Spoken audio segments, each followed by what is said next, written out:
Hello everyone, welcome back to our channel. From today we are going to start a new topic, functions of management. Okay? हम लोग ने इसके पहले class में देखा था मैनेजमेंट क्या होता है और इसके हम लोग ने नेचर्स देखे थे. ठीक है, अब हम पढ़ने वाले हैं फंक्शंस, मैनेजमेंट के फंक्शन पढ़ने वाले हैं. ओके, तो हम लोग मैनेजमेंट हैज 5 मेन फंक्शन, हम मैनेजमेंट के 5 मेन फंक्शंस पढ़ने वाले हैं जिसमें आपको मैंने आपके सामने इस डेफिनेशन लिख के आपको मैंने समझाया हुआ है यहाँ पे. चलिए हम लोग इसको डिटेल्स में जानते हैं क्या मेन फंक्शन है 5. ठीक है, पहला फंक्शन है आपका प्लानिंग. अब प्लानिंग को अपन थ्योरी के अकॉर्डिंग देखते हैं, फिर मैं आपको एग्जांपल लेके समझाऊंगी. Okay, planning means deciding in advance what to do, how to do, when to do it, set the future goal and the best way of achieve them. मतलब आप प्लानिंग का मतलब सीधा सा होता है, सबको पता है कि प्लानिंग का मतलब होता है प्लान करना, है ना. तो इसको अपन मैनेजमेंट में कैसे लिए, ठीक है, मैनेजमेंट में क्या रोल है इसका.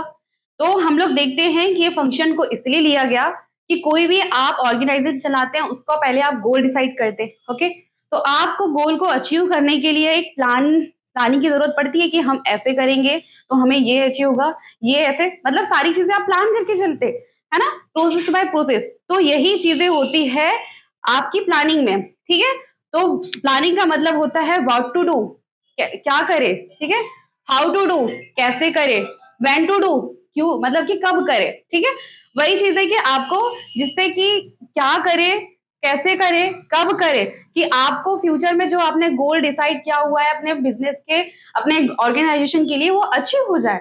इसलिए हम लोग करते हैं प्लानिंग. ठीक है, आई होप कि आप लोगों को प्लानिंग समझ आया होगा कि प्लानिंग फंक्शन में मैनेजमेंट में क्यों लिया गया होगा. अब सेकंड में देखते हैं ऑर्गेनाइजिंग.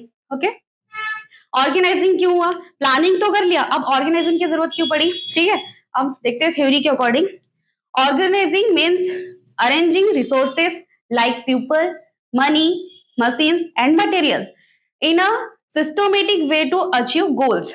अब हमने प्लानिंग तो कर लिया, ऑर्गेनाइजेशन फंक्शन की जरूरत क्यों पड़ी. प्लानिंग के बाद आपको ऑर्गेनाइजेशन चलाने के बाद आपने प्लान तो कर लिया, लेकिन चीजें की जरूरत तो पड़ेगी ना.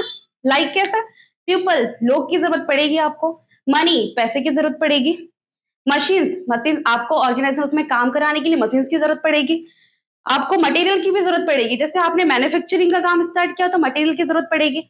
वही कोई भी चीज अगर आप छोटा बिजनेस करें या बड़ा बिजनेस करें, आपको लोगों की जरूरत, क्योंकि लोगों से ही बिजनेस चलेगा आपका, है ना. आप अकेले तो नहीं कर पाएंगे, लोग, आप जब तक आप लोगों को जोड़ेंगे नहीं तब तक अपना बिजनेस कैसे कंप्लीट कर पाएंगे, आप अपने गोल को अचीव कैसे कर पाएंगे. आपको मतलब कि ऑर्गेनाइजिंग का मतलब सीधा सा होता है संगठन, कि आप चीजों का संगठन करते हैं वैसे ही आप मतलब कि ऑर्गेनाइजिंग कर पाएंगे. ठीक है, मतलब अपने गोल को सिस्टमेटिक वे से अचीव कर पाएंगे. ठीक है, तो वैसे ही जैसे ऑर्गेनाइजिंग में पीपल की जरूरत होती है, मनी की जरूरत होती है, मशीन्स की जरूरत होती है, मटेरियल, मतलब कि चीजों का संगठन करना ही अपना ऑर्गेनाइजिंग होता है. तो ये चीजें मोस्ट फंक्शन इंपॉर्टेंट है मैनेजमेंट के लिए. ठीक है, आई होप कि आपको ऑर्गेनाइजिंग के समझ आया होगा. ठीक है, प्लानिंग कर लिया, ऑर्गेनाइजिंग कर लिया. अब थर्ड फंक्शन आता है स्टाफिंग. अब स्टाफिंग की जरूरत क्यों पड़ी, स्टाफिंग क्या है, आइए देखते हैं, थ्योरी के माध्यम से देखते हैं. Staffing include hiring the right people, training them, involving their performance and giving them proper salaries. Okay, मतलब कि स्टाफिंग क्यों करते हैं हम लोग. स्टाफिंग का मतलब होता है कि आपने यहाँ पे चीजों का संगठन तो कर लिया ऑर्गेनाइजिंग में, बट लेकिन स्टाफिंग करके आप लोगों को जो जैसा, मतलब कि कोई बंदा है हमने हायर किया अपने मतलब बिजनेस के लिए, उसको चलाने के लिए, तो उसके लिए क्या राइट काम है, मतलब उसके अकॉर्डिंग क्या काम है, मतलब जो एम्प्लॉय को जैसा काम आता है उसके अकॉर्डिंग देना. स्टाफिंग का मतलब ये होता है कि राइट पर्सन राइट जॉब, लोगों के हिसाब से उसको काम देना. ठीक है, ये सारी चीजें स्टाफिंग का हो जाता है, कि मतलब हमने जो बंदा हायर किया अपने बिजनेस, अपने मतलब काम के लिए, तो वो चीजें उसको सही तरीके से करवाना. ठीक है, अब हम लोग ने उसका काम करवा लिया, जो बंदा आपके यहाँ पे काम कर रहा है तो उसको सैलरी की भी रिक्वायर्ड है, तो उसका काम तो उसके परफॉर्मेंस के बेस में उसकी सैलरी तय करना, यही चीजें हो जाती है स्टाफिंग.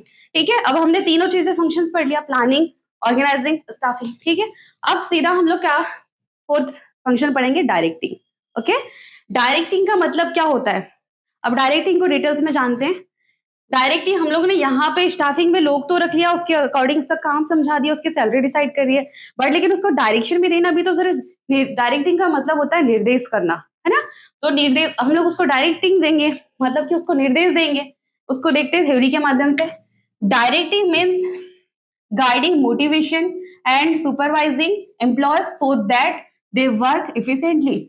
हम उसको डायरेक्ट करेंगे, मोटिवेटिंग मतलब मोटिवेट करेंगे उसको, हम लोग प्रेरित करेंगे काम के प्रति कि आप ये जो काम है इसको कंप्लीट करिए, जो भी चीजें उसको, और मतलब एम्प्लॉय दैट मतलब कि वो जो काम है वो काम को मतलब कि जो दिया हुआ है उसको टाइम है उसमें कंप्लीट करे, उसको डायरेक्शंस देंगे, मतलब कि आप ऐसा करिए कि आपका काम ये होगा, उसको मोटिवेट करेंगे, उसके काम के प्रति प्रेरित करेंगे। ये हो जाती है डायरेक्टिंग। ठीक है, मतलब अभी तक हम लोग ने 4 फंक्शंस पढ़े, planning, organising, staffing, directing. I hope कि आपको डायरेक्टिंग भी थोड़ा समझ आया होगा कि कैसे हम लोग वो बंदे को डायरेक्शन निर्देश देते हैं जो कि वो काम में अपना 100% दे, मोटिवेट होके, है ना? ठीक है, लास्ट फंक्शन होता है हमारा कंट्रोलिंग। अब कंट्रोलिंग क्यों होती है, कंट्रोलिंग फंक्शंस में मतलब क्यों पढ़ते हैं हम लोग? ठीक है, जैसे हम लोग ने अब कंट्रोलिंग में सीधा हम लोग पहले थ्योरी के अकॉर्डिंग देखते हैं।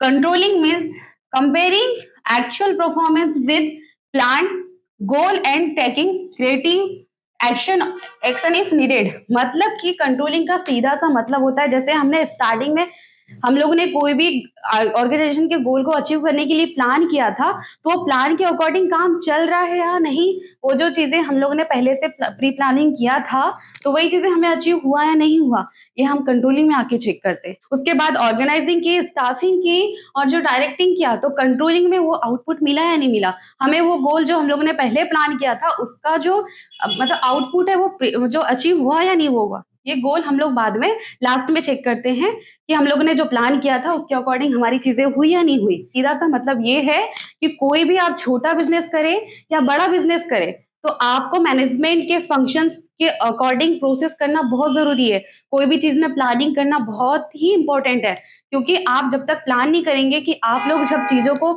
आप एक दूसरे से जुड़ेंगे नहीं तो आप कैसे कर पाएंगे, है ना? तो वही चीज है कि बिजनेस के लिए मोस्ट इंपॉर्टेंट है 5 फंक्शंस, आपको जो कि आपके हर छोटे बड़े बिजनेस में अप्लाई होता है। ठीक है, वैसे ही फंक्शन को बोल सकते हैं कि मैनेजमेंट का प्रोसेस भी बोल सकते हैं, क्योंकि प्रोसेस भी यही है। पहले आप प्लानिंग करते हैं, फिर ऑर्गेनाइजिंग करते हैं, फिर स्टाफिंग करते हैं, फिर आप डायरेक्टिंग करते हैं, फिर आप कंट्रोलिंग करते हैं। वही चीजें आप प्रोसेस में, इसलिए मैंने यहाँ पे एक फार्मूला के अकॉर्डिंग आपको बताया हुआ है। Management process is equal to planning plus organising plus staffing plus directing plus controlling, that is called management process, है ना? तो आई होप कि आप लोगों को ये मैनेजमेंट के फंक्शन समझ आए होंगे।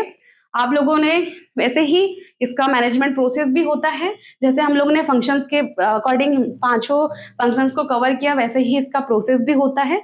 आई होप आप लोगों को ये बहुत अच्छे से अंडरस्टैंड हुआ होगा। Thank you so much watching for this video.